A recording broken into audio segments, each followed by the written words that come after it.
রাজধানী ঢাকা সহ দেশের বিভিন্ন অঞ্চলে শনিবারের ভারী বৃষ্টির প্রভাব রোববারও বহাল ছিল। আজ সোমবার সকাল থেকেও ঢাকার আকাশ মেঘাচ্ছন্ন, তবে আজ ভারী বৃষ্টির সম্ভাবনা কম বলে জানিয়েছে আবহাওয়া অধিদপ্তর।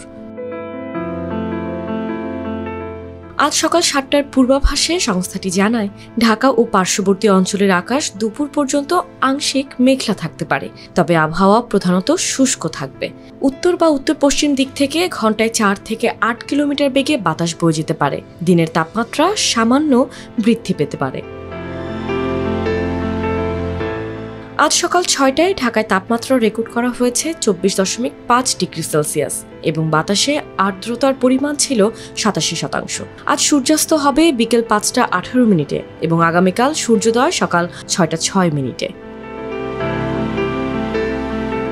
সারা দেশের পূর্বাভাসে আবহাওয়া অধিদপ্তর জানিয়েছে, চট্টগ্রাম বিভাগের কিছু কিছু জায়গায় এবং বরিশাল ও সিলেট বিভাগের ২-১ জায়গায় বৃষ্টি অথবা বজ্রসহ বৃষ্টি হতে পারে। দেশের অন্যান্য অঞ্চলে আকাশ আংশিক মেঘলা থাকবে এবং আবহাওয়া প্রধানত শুষ্ক থাকতে পারে।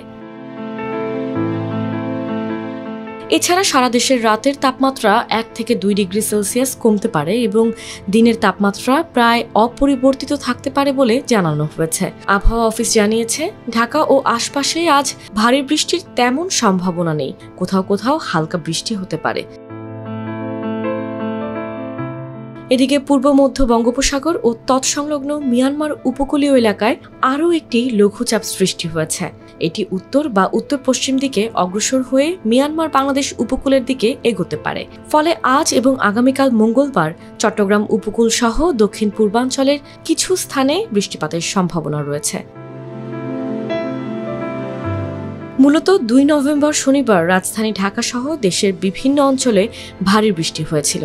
ওই বৃষ্টির প্রভাবে রোববারও দেশের মধ্যাঞ্চলে আবহাওয়া ছিল আর্দ্র ও মেঘলা।